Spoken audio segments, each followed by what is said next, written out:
अस्सलामुअलैकुम dear students. आज हम मैट्रिक फ़िज़िक्स के चैप्टर नंबर 3 को डिस्कस करने जा रहे हैं। और याद रहे हम आपको ये बताते चलें कि चैप्टर नंबर 3 में आपको जितना भी काम है वो आपको अपने नोट्स के थ्रू आउट करना है। तो काइंडली आप लोग स्कूल आकर विज़िट करें और वहाँ से अपने चैप्टर नंबर 3 के नोट्स जो हैं वो आपको बाय करने हैं और वहाँ पर आपके पास आंसर्स मार्किंग किए गए हैं जहाँ से आपको अपना कॉपी वर्क कंप्लीट करना है। ओके, आज की हम वीडियो में सिर्फ आपको एक्सप्लेनेशन देंगे और क्वेश्चंस देंगे। अब बाकी आपको आंसर्स जो हैं वो अपने नोट्स ख़रीदने पड़ेंगे स्कूल्स टाइमिंग में आकर और फिर वहाँ से आप अपना काम कंप्लीट करेंगे। ओके, आज हम एक्सप्लेन करने जा रहे हैं चैप्टर नंबर 3। चैप्टर नेम क्या है? Kinematics of linear motion. Okay, सबसे पहले आपको पता होना चाहिए कि रेस्ट क्या होता है, रेस्ट की डेफिनेशन। ठीक है, तो हम सबसे पहले आज रेस्ट के बारे में पढ़ेंगे कि रेस्ट क्या होती है। इसी तरीके से सेकंड टॉपिक होगा हमारा मोशन। ठीक है, सबसे पहले मैं आपको रेस्ट की डेफिनेशन ओनली एक्सप्लेन कर रहा हूँ, ये आपको मैं बताता चलूँ। ठीक है, a body is said to be in the state of rest.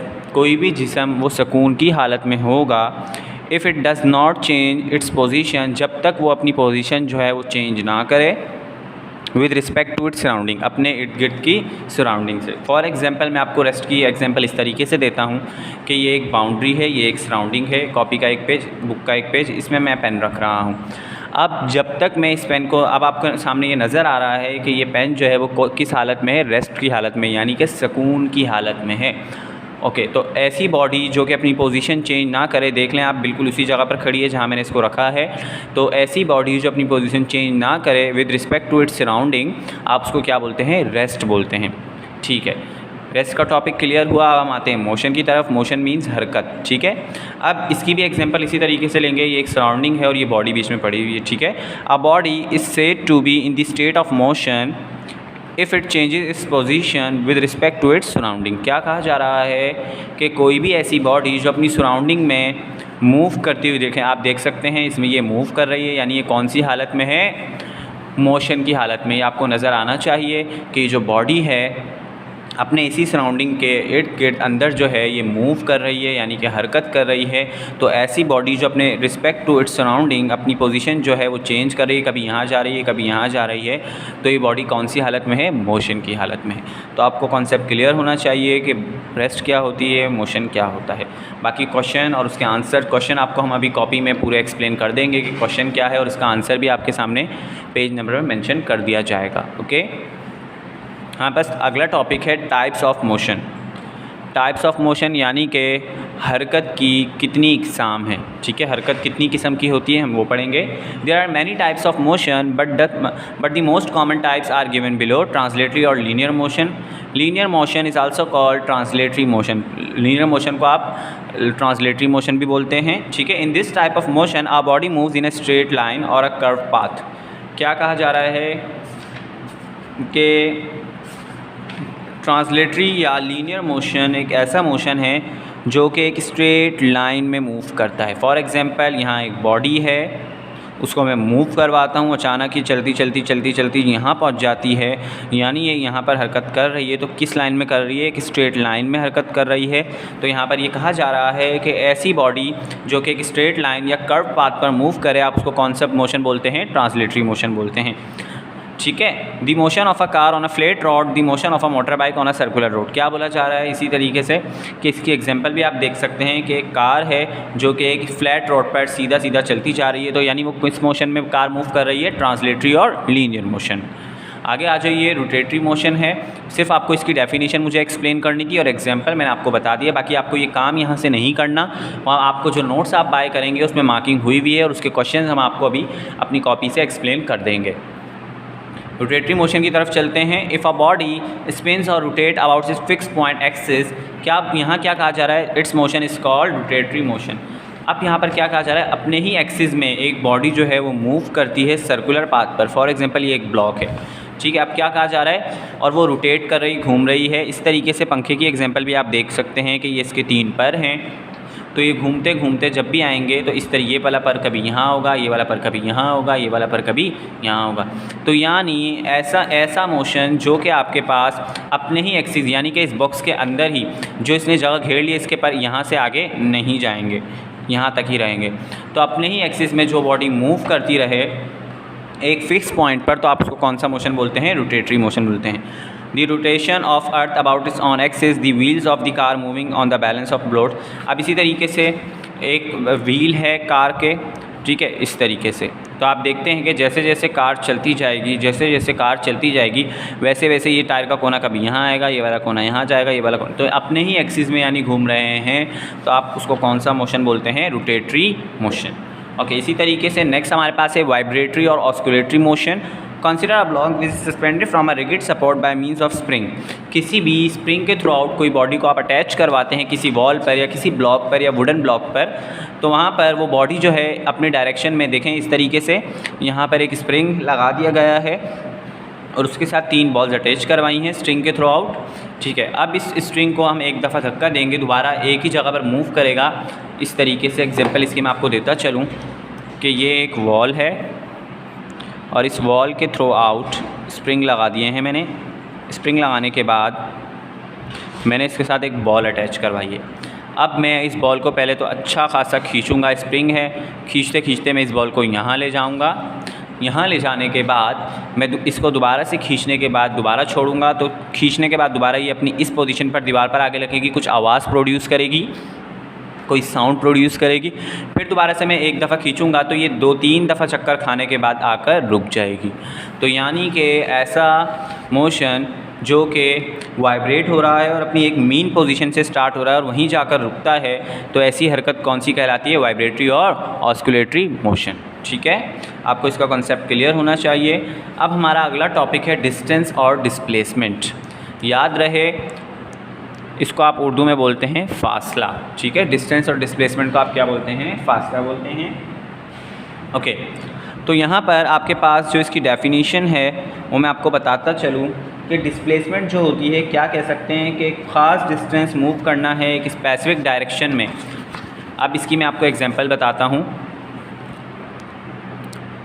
Distance, ठीक है, पहले डिस्टेंस की बताऊँगा और इसी तरीके से फिर डिस्प्लेसमेंट की बताऊँगा। ये सिर्फ एक्सप्लेनेशन है, आपको वर्किंग आपको अपने नोट से करनी है और क्वेश्चंस भी आपको बता दिए जाएंगे और उनके सामने नोट्स के पेज नंबर भी मेंशन हैं।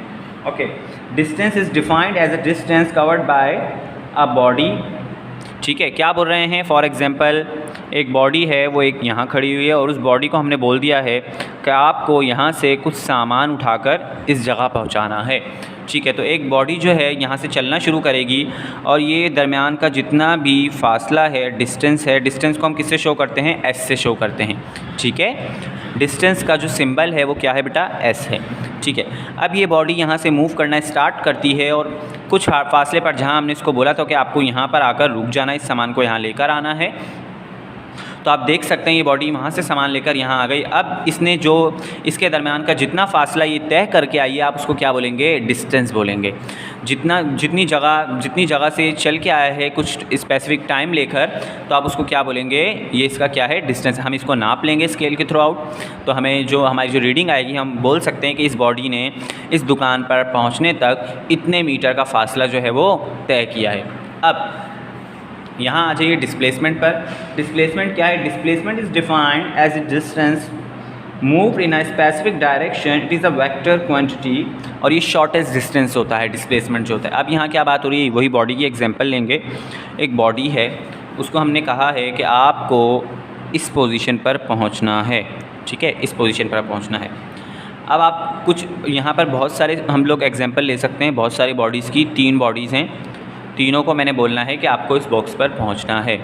अब क्या है, एक बॉडी जो है वो यहाँ से चलना शुरू होती है, इस तरफ से चलते चलते चलते चलते फिर यूँ घूमती है, फिर चलते चलते चलते चलते इस ब्लॉक पर पहुँच जाती है, ठीक है। इसी तरीके से इस बॉडी को मैं नाम देता हूँ ए का, इस बॉडी को नाम देता हूँ मैं बी का, इस बॉडी को नाम देता हूँ मैं सी का, और ये जो ब्लॉक है जिस जगह इनको पहुँचना है उस जगह को नाम दे देता हूँ मैं डी का, ठीक है। अब देखिए ये बॉडी तो यहाँ से घूमकर आ गई। अब तीसरी बॉडी की बात करते हैं। ये बॉडी यहाँ से चलना शुरू करती है, फिर इस तरीके से घूम कर यहाँ से, बस आपको एक जगह बता दी गई है ना, आपको वहाँ पहुँचना है, तो ये तो होता है डिस्टेंस। ठीक है, इस तरीके से एक बॉडी यहाँ से घूम के आ रही है। अब जो ए वाली है वो सिंपल क्या कर रही है, एक स्ट्रेट लाइन में आ रही है और कम से कम फासला तय कर रही है। तो आप देख सकते हैं इन सब में सबसे कम फासला किसने तय किया है, ए वाली बॉडी ने। और याद रहे, फिर मैं इनको बताता हूँ कि डिस्प्लेसमेंट वो होता है जिसमें एक स्पेसिफिक डायरेक्शन होती है।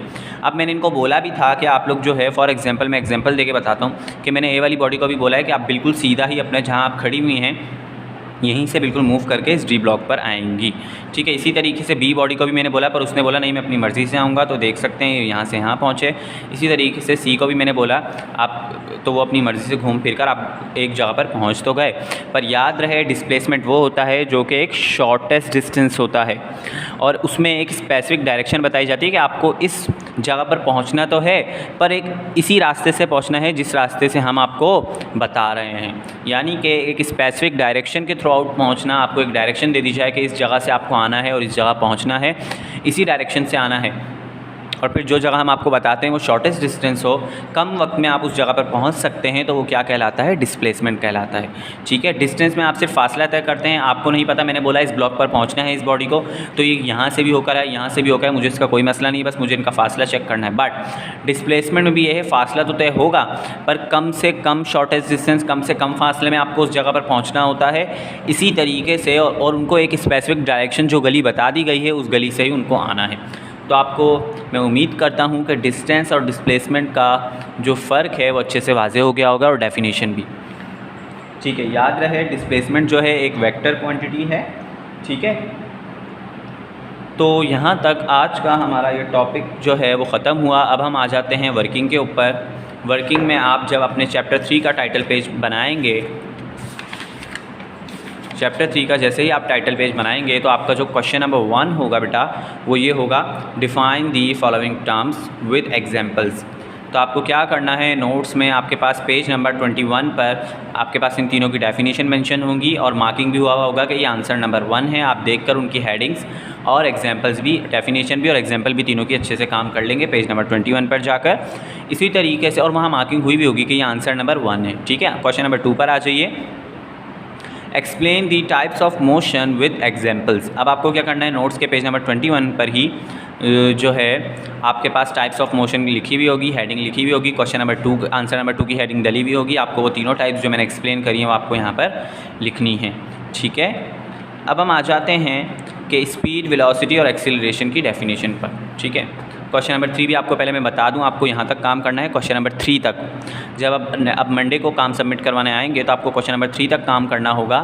Define speed, velocity and acceleration. पहले आपको तीनों डेफिनेशन लिखनी है with example, answer number 1 marking होगा।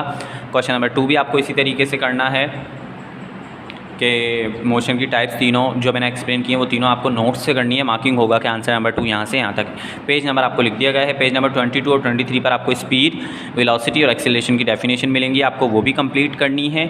और इसी तरीके से क्वेश्चन नंबर 4 जो है, drive first equation of motion, जिसका दूसरा क्वेश्चन प्रूफ से आता है कि V F is equals to we I plus A T, ये पेज नंबर 24 पर होगा। यानी कि आपको क्वेश्चन यहाँ दिखा दिए गए हैं, आंसर आपके नोट्सबुक पर मैंशन है, नोट्स पर बाकायदा लिखा हुआ होगा कि आंसर नंबर 1, आंसर नंबर 2 और यहाँ पेज नंबर भी मेंशन है।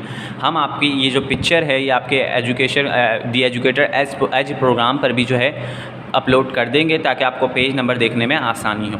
ठीक है, तो आपको क्वेश्चन नंबर 4 भी एक्सप्लेन मैंने याद रहे, क्वेश्चन नंबर 2 तक किया है आपको। नेक्स्ट वीडियो में मैं आपको अगला टॉपिक एक्सप्लेन करता जाऊँगा, पर आपको काम जो है वो कहाँ तक करना है, क्वेश्चन नंबर 6 तक करना है। यानी कि क्वेश्चन नंबर 3 आपको क्या है, स्पीड, वेलोसिटी और एक्सीलरेशन की डेफिनेशन, पेज नंबर 23 पे जाएंगे, हेडिंग लगाएंगे और फिर नीट एंड क्लीन राइटिंग में आप काम करेंगे। क्वेश्चन नंबर 4 देख लीजिए, आप ये क्वेश्चन दोनों लिखेंगे, क्वेश्चन इसी तरीके से लिखेंगे, आंसर इनके पेज नंबर 24 पर जाएगा, आपको मिल जाएगा, मार्क हुआ होगा कि आंसर नंबर 4 यहाँ से यहाँ तक है। आंसर नंबर 5 की तरफ चलते हैं। Derive second equation of motion और prove that at is equals to we i t plus 1/2 AT का स्क्वायर, पेज नंबर 24 और 25 दोनों पर आधे पेजों पर काम हुआ होगा, आपको ये काम भी कंप्लीट करना है। क्वेश्चन नंबर 6 देख लें। Drive third equation of motion, prove that 2s equals to V F का स्क्वायर माइनस वी आई का स्क्वायर। अब आपको क्या करना है, पेज नंबर 25 पर इसका आंसर मिल जाएगा। याद रहे आपको जो मंडे को काम सबमिट करवाने आना है वो क्वेश्चन नंबर 1 से लेके क्वेश्चन नंबर 6 तक है। एक्सप्लेनेशन तो मैंने क्वेश्चन नंबर 2 तक दी है। नेक्स्ट वीडियो में इंशाल्लाह हम आपको ये सारे टॉपिक्स जो हैं वो एक्सप्लेन कर देंगे, पर आपको ये काम यहाँ तक लाजमी क्वेश्चन नंबर 6 तक कंप्लीट करके सबमिट करवाना है मंडे को, ठीक है। Okay students, thank you so much for watching this lecture. अल्लाह हाफिज़।